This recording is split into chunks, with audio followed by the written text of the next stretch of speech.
You can hear my baby in the background. Hi, baby. Hey. Yeah, so I probably should have recorded the whole process and not just the aftermath, but this is what I did to my chocolate bar palette. I depotted, and if you're, you probably clicked on this because you're familiar with the chocolate bar palette in the first place. When it first came out from Too Faced, everybody, I mean not everybody, but like most people got this because it was so unique. Everybody was talking about it. Everybody was doing tutorials on it. It smells like chocolate. This is so old. I got this in February of 2000. Was it 2013? I mean, definitely correct me if I'm wrong.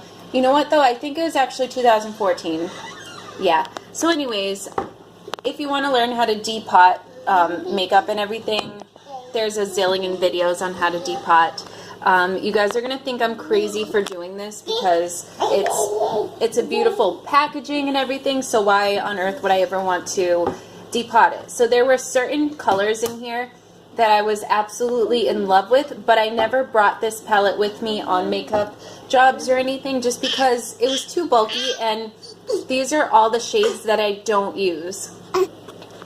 So out of this whole palette, that one you're seeing on the top in the middle, that broke almost right when I got it. Otherwise, I'm not sure how that shade would have been for me. I think I would have liked it because it's a nice neutral mid-tone brown.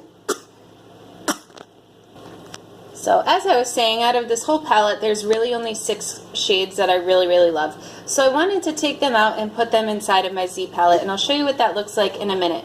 But the problem I have with the rest of these shades is that I don't know how to describe it. I was trying to, like, at first I wasn't sure if I wanted to return it, so I talked to the lady on the phone at Sephora, and I mentioned, like, some of them just feel dry, and she made me feel like I was absolutely crazy. She's like, I don't, like, they're already dry eyeshadows, like, what are you talking about? And I understand her confusion, but what I'm saying is, like, basically the ones that I've depotted are really, really nice and smooth and everything, but like some of these ones are just not.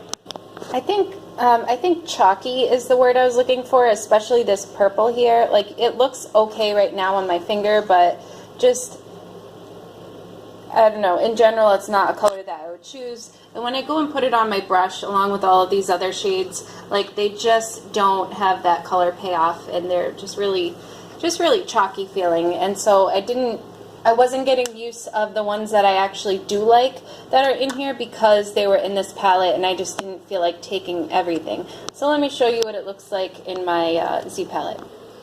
This is what the outside looks like so far, and I'll go ahead and open it up. This is what the other one looks like, but they're both still a work in progress. Like, I'm going to wait until my other order from NYX comes in, because from NYX I ordered a bunch of these empty pan I can't talk, right? I ordered a bunch of these refills like this, so I'll be like sorting them all out and figuring which one I want to put what in. But I just want to show you the chocolate bar ones right now, so I ended up keeping this, and then these 4. So these ones are my favorite. Obviously, this one right here and this one right here are the ones that I use like so much. This is a beautiful, like, champagne, I don't know how to describe it, but it's just so beautiful on brides. I don't even know what to say. This one is actually pink and frosty. You can't really see it like in this lighting because it just flashes. The light just reflects and makes it look so bright and everything, but it's like definitely more of a pinky tone, and this one is just perfect for the top one there. I'm sure if you have the chocolate bar palette, you know what I'm talking about, but it's, for me and lighter skin tones, it's like the perfect mid-tone. No, I'm sorry. You know what I mean. It's like a skin tone blending shade. I love it. So that's what I ended up doing with my chocolate bar palette. Let me show you the remains.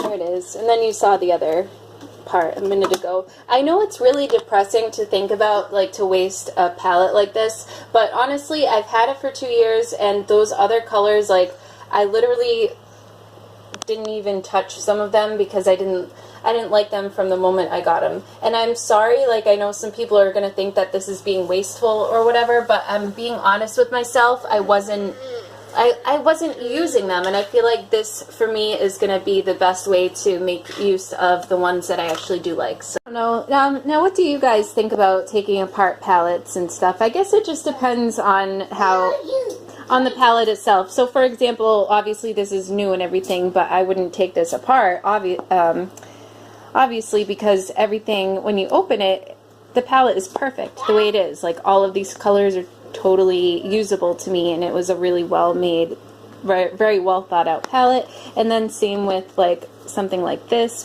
these are my two go-to palettes, but like to me all these shades are very, very usable and not wearable, just usable, I guess you could say.